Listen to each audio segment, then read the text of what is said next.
Hi, and welcome to Less Chatter, More Matter, a podcast about all things communication without the waffle. I'm your host, Mel Loy, and in this show, I will give you short, punchy, practical communication tips and insights you can start using in your communication practices right away.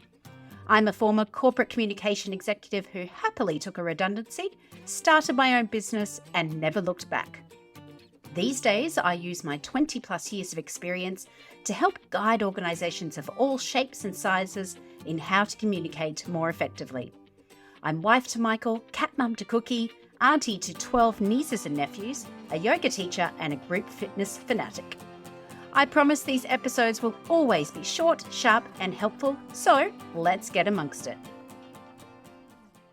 Hey there, friend, and welcome back to another episode of Less Chatter, More Matter. It's wonderful to have you along for the ride today. And a special shout out to those of you who have rated and left a review of the show, or if you've shared feedback with me directly over the last few weeks. I appreciate you more than you know. Now, speaking of appreciation, today's episode is an interview with someone I appreciate very much, Lisa-Marie Vecchio. Lisa-Marie, or Lisa to her friends, is a Brisbane-based graphic designer and muralist. She illustrates art that encourages and uplifts. Her designs are recognised as colourfully eye-catching, created with the intention of communicating hope, joy, and empowerment. Now, after 10 years of working as a designer in the business and corporate sectors, Lisa-Marie started to explore the more creative side of design, and she saw a shift in her art style. And so she then looked for opportunities to recreate her digital artwork as murals, and she uses that to refresh public spaces with a burst of vibrance and colour. Lisa is actually the one who designed my brand for Hey Mel Comms, and you can spot her murals in and around Brisbane. And we mentioned one of those in particular in this episode, so listen out for that. Now, I interviewed Lisa because so much of what we do as communicators revolves around branding and making sure that our messaging and visual brand align and that visual brand is applied properly in our work. Lisa is an absolute expert in this field, and in this episode, she shared a bunch of her tips for creating and applying branding. And we also have a little bit of a chat about how AI and graphic design is currently intersecting and where it might go. Lisa is an absolute delight, and I really encourage you to look out for her work on Instagram and her website. We've popped the links in the show notes. Okay, without further ado, here's Lisa. Hey, Lisa, thanks for joining me on Less Chatter, More Matter today. Good morning, Mel. How are you going? I'm excited to have you here, obviously. For a chat. Yeah, just for a chat. So for those who don't know you as well as I know you, tell us a little bit about you. Who are you? What did you do? Or what do you do? And how did you come to develop your expertise in that space? So my name's Lisa, or LM for short. I am a graphic designer and muralist, creating with the intention of sharing hope and joy through my artwork. I've always sort of wanted to be a designer artist since I was quite young. So started sharpening my expertise through school and then went to uni, studied a Bachelor of Communication Design. And then since coming out of uni, went straight into full-time work for about 10 years, working for other businesses, but never really putting the time out for myself or refining what I wanted to do, which was quite colourful and bright and bold, as opposed to the corporate side. So when 2020 hit and people had their iPads and they were all drawing and creating all these beautiful things because, we had a lot of downtime to do that, I was kind of like, I want that. Like I felt quite inspired to follow that as well. And through that, it made me realize I was like, you know what? It's probably best I hang up those, working for someone else and start exploring what it's like to be freelance and creating what I want, not what anyone else is expecting of me. Yeah, that's awesome. And yeah, I can say with having worked with you myself, so full disclosure, Lisa-Marie did the branding for my business when I first started out. She's a joy to work with, but also, yeah, your style is very unique and you've gone gangbusters as well. I mean, some of the murals you've done, if you're a Brisbane local, you can check them out on some electricity boxes around the city as well. I think the High Hopes and Green Slopes mural is one of your most famous artworks. Yes, sign it for us one day? it's original. It's the original and the best. I think that was the first one I was like, you know what? I'm going to do something different. And I didn't really paint as much in my corporate jobs because it didn't need it. But I was like, man, I would just want to do something crazy. And for me, painting an electricity box is crazy because I was just so, thinking so small and little. Yeah, and I love that as a fellow entrepreneur slash solopreneur slash, get out of my comfort zone, try something. Yeah, it is that spirit, isn't it, of just, you know what, give it a go. You don't want to regret not trying it at the end of the Mm. day. So I think that's great. So the reason I wanted to chat to you today, apart from the fact that you're an amazing human, is because, this podcast is all about practical communication tips for people. And a lot of us who work in comms, obviously brand is a really underlying foundation for a lot of the work we do.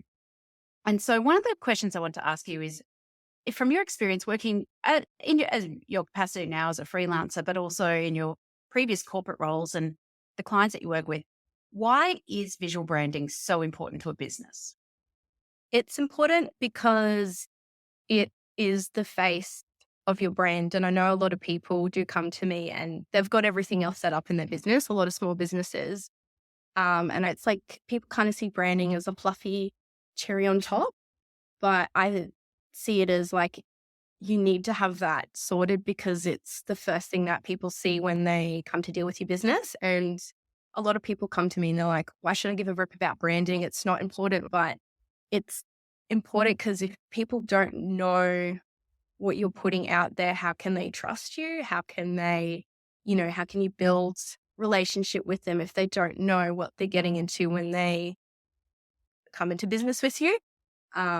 So I always encourage people at least have something, and it doesn't have to be the most elaborate, extravagant brand you've ever seen, but as long as you have something that's solid and concrete and you're happy to replicate it across, socials and website and things like that. You just got to start somewhere. And yeah, it helps to talk with the designer and it also helps to sort of understand and look introspectively of like, what are my values? What are my, core beliefs? What do I want to put out to the world so people know what they're getting when they work with my business? So it's It's like the visual representation of you, isn't it? yeah, it is. Yeah, especially because I'm working with a lot of small businesses. It's the visual representation of that person that started it. And you've just got to put something out there instead of not, because you not communicating who you are sends out like a clear message of like you just don't care or you don't know what you want. So what I'm hearing, it sounds like the conversations that you have with your clients, it's very much around using brand to build trust. And by building trust, then we help to grow a business. Would that be right? Yeah, 100%. And I guess that leads me to my next question. Visual communication is a type of communication that is so powerful, but often underused. We rely on lists of dot points and lots of words and or even, long podcasts, for example. From your perspective and the work that you've done over the years, why is visual communication so powerful? How does it work to sort of engage people? It's really powerful because a lot of our communication actually starts with the visual side as much as we think it's verbal and we can talk the talk. We've actually got to, I don't know, like display the walk. There's a rule out there and it goes the 7-38-55 rule. And it's 7% of all communication is done through verbal communication, what we're doing right now. Whereas the nonverbal component of our daily communication, such as the tonality of our voice or the body language or the look and feel of things, they make up 38% and 55% respectively. I think it's something that helps us see if something's safe to engage with or not. And not just safe, but also someone that's trustworthy and dependable and that business can give us what we're looking for. So yeah, it's actually much more than we give it credit for, really. It sounds like with that particular rule, apart from the fact that presenting something in a visual way helps people engage with it more. Mm. And from what you're saying, it's about a first impression, and that really powerful first impression of your business or your brand or whatever it is you're putting out there, your service, your product. Would that be right? Yeah, it's definitely representing it well visually. But I think when you're trying to source clients and it's all cold calls, it's that sort of side of things that you need to build that relationship because they don't know who you are. You've got to look the part because the external reflects the internal. If it looks like you have no idea what you're doing and you're inconsistent, then people will assume they're like, oh, they must be super, inconsistent on the back end of things as well, which might not be the case, but you kind of don't want to leave assumptions out for people to, go with that, or else they'll go with another competitor that looks more polished. Yeah, I totally Yeah. get that. You do. I mean, I do it, now that we're talking about it, I think of my own behavior when I'm searching for products online and those sorts of things. And yeah, you absolutely do compare just how a website looks compared to another website. And you're like, oh, they look like a more schmick operation and more trustworthy just because they put the effort into it and it looks professional. It looks consistent with their brand. And it's all those things I don't think we necessarily are conscious of thinking, but Mm. this is the process that's going through our brains when we're looking at visual communication medium is what is this telling me outside of the words on the page? So that brings me to my next question, which is what are some common mistakes people make when they're developing their brand? Common mistakes is that it's inconsistent and they think they could probably get away with it because they're like, oh, I'll just patch this up here, I'll just patch that up there. They haven't thought about sitting down and being consistent.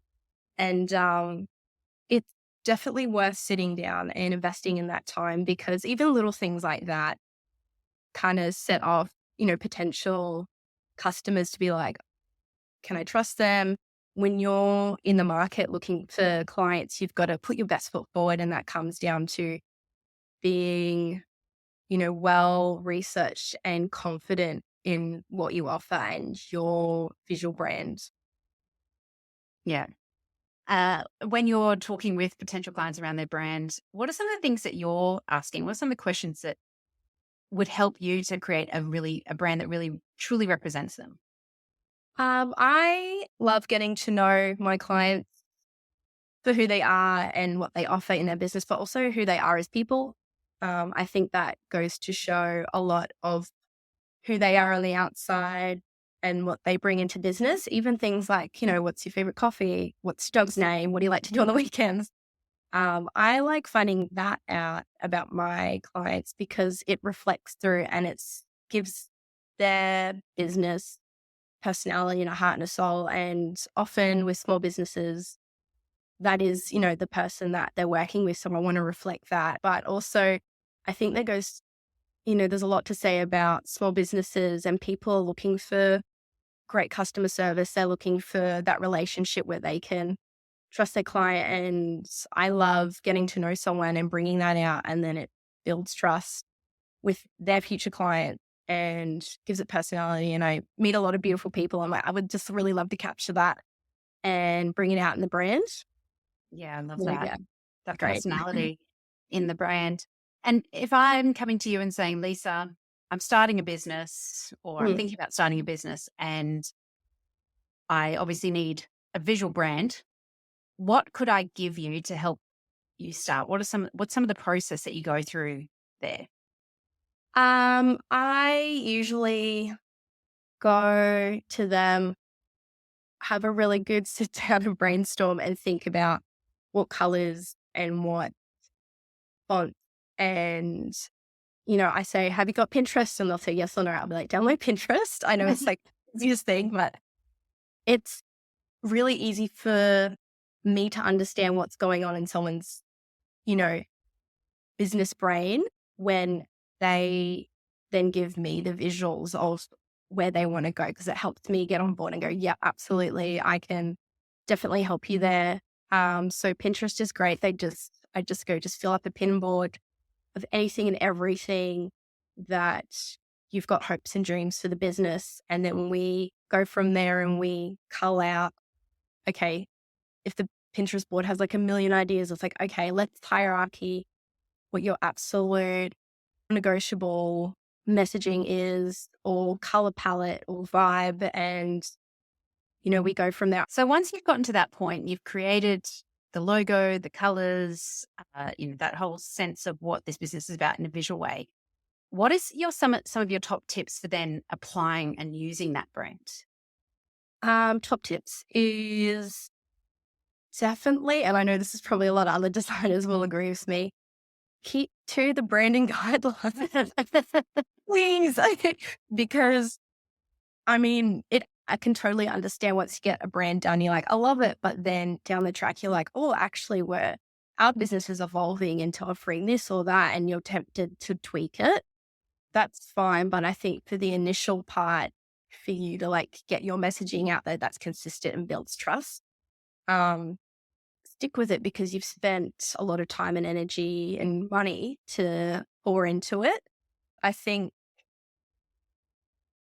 again, if you don't want to go back to using your designer, it's okay to get by and use things like Canva or Pinterest, or there's another website, Colors, that like helps generate color palettes, things like that. It's okay to kind of go out and use the free resources if you're still unsure. Or I think it's more so like, I'm happy to empower my clients to figure out what they want. And then once they're happy to go ahead with it, then I understand where they're at, and then we can build out or rebrand for them. Yeah, great. Yeah. I just want to throw a bit of a curveball at you, just a question around the use of AI. And we've talked about it on this podcast a bit in terms of comms, things like ChatGPT and Google Bard to create words, more or less. Mm. But, we're seeing a lot of great tools coming through Canva, but also a bunch of other design and imagery tools on all over the world, basically now, just a proliferation of them. What's your view on the interaction between AI and graphic design as a job? It's really interesting because I kind of hate it, but I kind of love it. Like, and I know AI gets a lot of designers fired up because it's like they're taking our jobs, but like, I think what AI doesn't have is the human emotion. It's pretty good at picking that up now, but there's still a lot that AI is not hitting the mark on.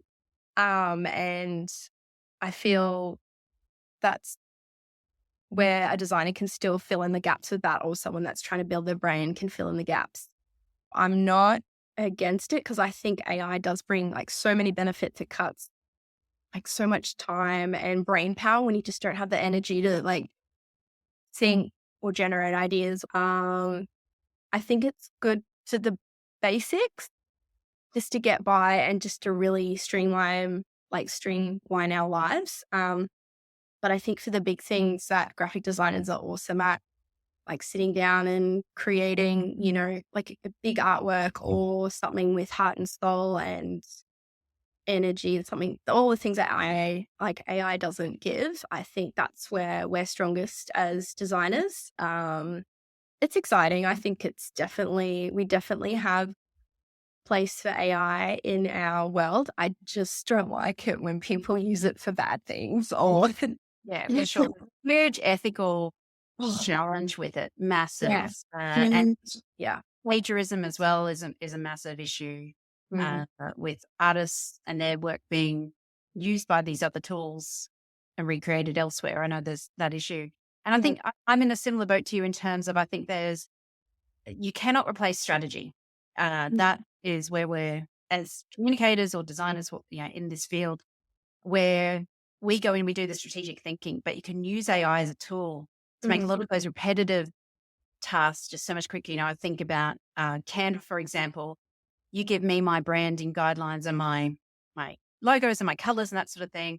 And I can then say, cool, Canva, apply this to a PowerPoint template.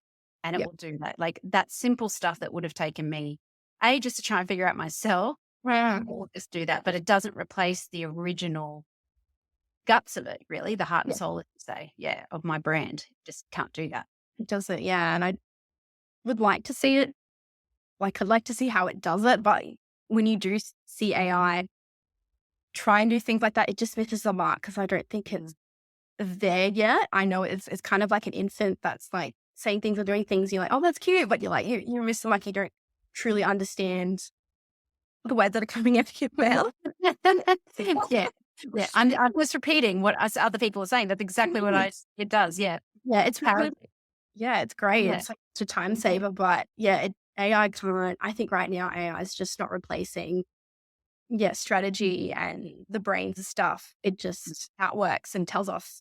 Actually, it outworks, and we tell it what to do, which is like it's very useful. It's like a such a handy tool, but yeah, Still has its limitations, 100%. 100%. Yeah, we love it though, but I'm not worried about it taking over, but then I wasn't surprised if it did because it got so evolved and advanced. Yeah, I think we're still quite a way from that, which is a good and a bad thing. I think there's use cases that are really good, but as you say, I think the ethical part of it hasn't kept up yet. So it'd be interesting to see what happens this year in that space too, because so much happened last year. Yeah. Really excited to see what's coming up this year. So Lisa, I've got 3 questions that I ask every guest on the podcast. Are you ready for those? I'm ready. Yeah. All right. So my first question is, what's one of the best communication lessons you've ever learned, and how did it change the way you approach communication?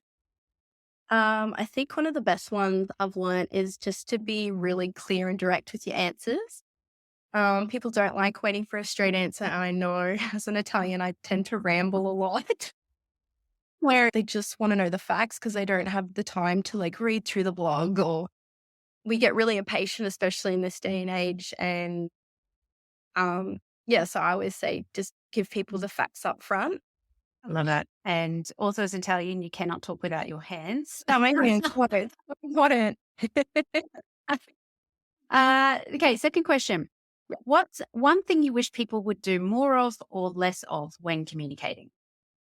I would love people to have more etiquette when it comes around technology. I feel because we didn't have all this technology back when we were growing up, and clear communication, as in like we've lost the art of interacting really well, and even to the point where ghosting's acceptable and not replying or leaving people unread is acceptable. And I understand people have their own timelines and boundaries around those things. I'm not expecting everyone to reply to me immediately or every email, but I think there's a lot to show with when someone's requiring an answer from you, and at least if it's a no or whatever, like you reply back or you say something. Yeah. I would really agree with that. There's a lot to be said for, I think a lot of people need to be retrained in communication skills in a digital world. Really? Yeah. Yeah. Yeah, we live in a hybrid world now. Most workplaces are hybrid, but we haven't trained people in how to communicate in a hybrid world. That communications training that was done, the business writing skills or whatever that was done years ago, wasn't fit for purpose for where we are now. And as you say, people are getting rid of some really poor behavior. So I totally agree. My third question is, who do you turn to for communication advice? I really like observing people like Jay Shetty or Stephen Bartlett, not because they come out with comms advice, but I think there's a lot to absorb from them, the way they interact with people and how they get information out of people.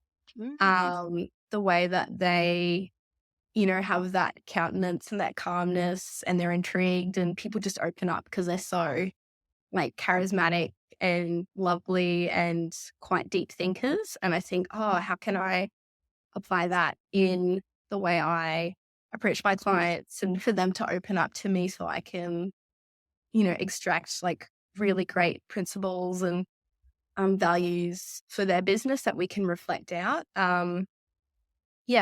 Really love listening to their podcasts, and this one as well. Of course, naturally. Well, Lisa, it's been an absolute pleasure chatting to you today. Where can people find out more about you and see some of your work? People can find out more about me on Instagram. I think is probably the place where I show up the most. Lisa.design. So LISADOTDESIGN or lisa.design.com. We talked about this on a podcast episode a little while ago about the channels you choose, and you have to choose a channel that best showcases your work, and you're a visual person. So it has to be Instagram and a website, really. So yeah. We'll put the links in the show notes for everybody as well. Lisa, thank you so much again for your time. You're amazing. We love your work, love your murals, and we'll hopefully talk to you again soon. Yes, thanks, Mel. Appreciate your time today.